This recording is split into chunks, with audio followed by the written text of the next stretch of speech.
Anin Tansei. My name is Barbara Nepinak. My traditional name is Tu Thunderbird Woman, meaning Mijubenesikwe Makwanto. We are on Treaty 1 territory, the land of my ancestors, the Cree, the Oji Cree, the Dakotas, the Dene, homeland of the Métis, and the settlers, of course, and their ancestors. Welcome here. You know, as a little girl, we learned by watching and observing our environment. And I remember my mother and my aunt, my late aunt, they would be outside always watching us, girls playing in the yard. Both my mother and my aunt were illiterate. They didn't speak English. They couldn't read or write.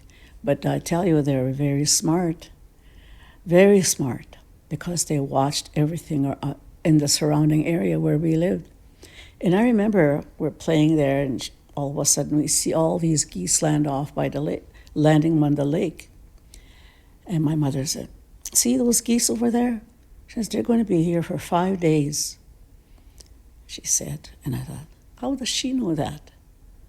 How does she know that? I thought. I'm sitting to my cousin. I said, "Did you hear what my mom said?" She said, "Yeah, how do they know that?" So, of course, you didn't dare question your parents, or let alone another adult. And sure enough, 5 days later, all the geese are gone. So we're standing there washing dishes, and I said to her, because she looked out the window, she said, "Oh, the geese are gone," she said, because we knew winter was coming.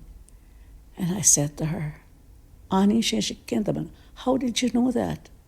And she said to us, "Well, you have to watch your surroundings, because your surroundings prepare you for what the weather is going to be like."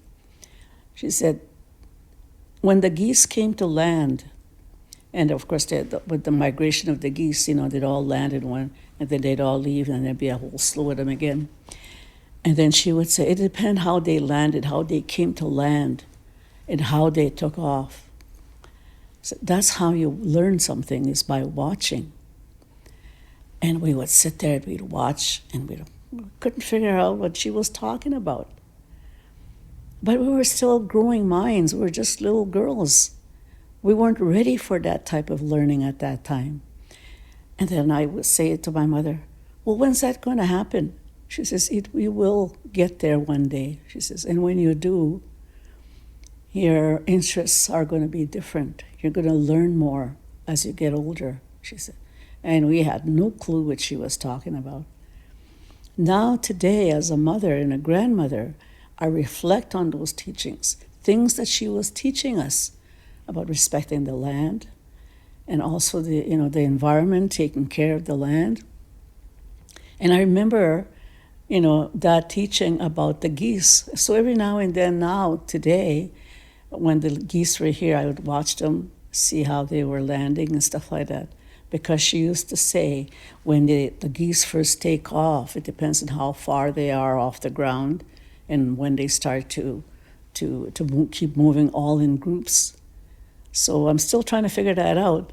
But you know what? Those are teachings that surround us, and we have to interpret those. Every one of us have to learn those. Watch your environment, watch the things around you. And they always used to predict what kind of winter we were going to have. Was it going to be a long winter? Was it going to be a short winter? So those are things we all have to be made aware of. Thank you. Miigwech.